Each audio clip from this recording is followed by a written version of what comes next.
Сайн байцгаана YouTube үзэгчдээ та бүхэндээ анхныхаа бичлэгийг хүргэж байна. Та бүхэн бичлэг үзэхээс өмнө subscribe дарж биднийг дэмжээрэй. Энэ удаа цасны тухай сонирхолтой баримтыг хүргье. Байгалийн үзэсгэлэнтэй үзэгдэл болсон цасыг манай дэлхийн хүн амын тал нь огт үзээгүй бөгөөд ердөө гэр зурнаас л харсан байдаг. Цасан ширхгийн найрлагын 95%-ийг агаар, 5%-ийг ус эзэлдэг бөгөөд дундаж жин 1 мг байдаг. Цасан ширхгийг тэнгэрээс унах дундаж хурд нь цагт 1.9 км буюу минутанд 15 минут оршилдог гэж үздэг. 1 м шоо цасанд 350 сая ширхэг цасан ширхэг байдаг байна. Дэлхийн гадаргын 12% нь цасаар хожигдсон. Антарктидад 1983 онд Цельсийн хасах 89.2 градус хүрч өнөө хүртэл хамгийн хүйтэн хэм болсоор тооцогдож байна. Туйлын умард хэсэгт цас маш хатуу байдаг учраас зүхээр зохиход төмөр зохиж байгаа мэт жингэлсэн дуугардаг байна. Цас усанд орохдоо хүний чихэнд сонсогдохооргүй аяархан чимээ гаргадаг бөгөөд энэхүү чимээ зөвхөн загас сонсч чаддаг гэнэ.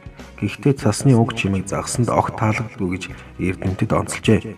Цас ихэвчлэн цагаан байдаг ч хойд туул, уулсын бүс нутгуудад ордог цас талс тоорондын организмаас шалтгаалan ягаан улаан өнгөтэй болдог байна.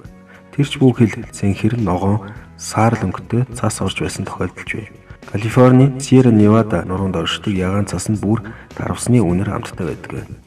Астаксантин гэх улаан пигментийг агуулдаг замаг энэ нуруудын хэсгийн цаснд байдаг учраас цасны өнгөнд нөлөөлж ягааруулдаг гэдгийг судлаач тогтоожээ. Энэхүү замаг нь бага хэмтэй мөсөнд амьдрах чадвартай төдийгүй зарим организмын хоол болдог байна.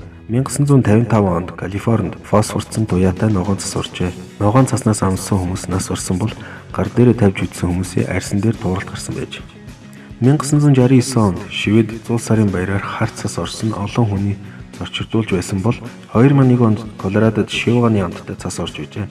Энэ мэдээж дээр өгүүлсэн замагтай холбоотой. Үүнтэй адил ягаан өнгөтэй Шивганы амтгүй цас 2006 онд Бреморид орж байсан тэмдэглэгдэн үлджээ. Нарны энергийн 90% нь цасанд байгаад буцаа сансарлуу ордог байна. Мөн ангар гарагт ердийн цас төдийгүй бас хатуу нүр сүжлийн цас буюу хуураймс ордог байна. Тэгвэл санчир гарагийн дагуу титаны хүйтэн бүсүүдэд цас маягийн метан ордог. Харин далайн вангийн дагуу тритоны ихэнх хэсэг нь ягаан цасаар хожигдсон байдаг бөгөөд энэ цас нь хөлдсөн азот, ус, нүр сүжлийн хий болон агаарын хий метан, этаны холсноос бүрддэг гэнэ. Дэлхийн гадаргуугийн ердөө 8.7% нь цастай байдаг бөгөөд 8 дугаар сард манай гарагийн нийт цасны жин 7400 тэрбум тонн хүрдэг.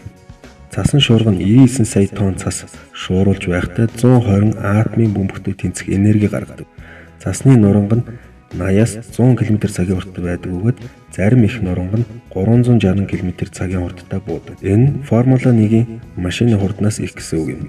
Дэлхийн мөсөнд агуулгадах усны хэмжээ бүх далай тэнгисийн уснаас 50 дахин бага, харин манай газрын уснаас 7 дахин их байдаг. Хэрэв бүх мөс хайлвал номхон далайн усны түвшин 800 м-ээр дээшлэх аюултай. Та бүхэнд манай бичлэг таалагдсан бол subscribe дарах мартаа.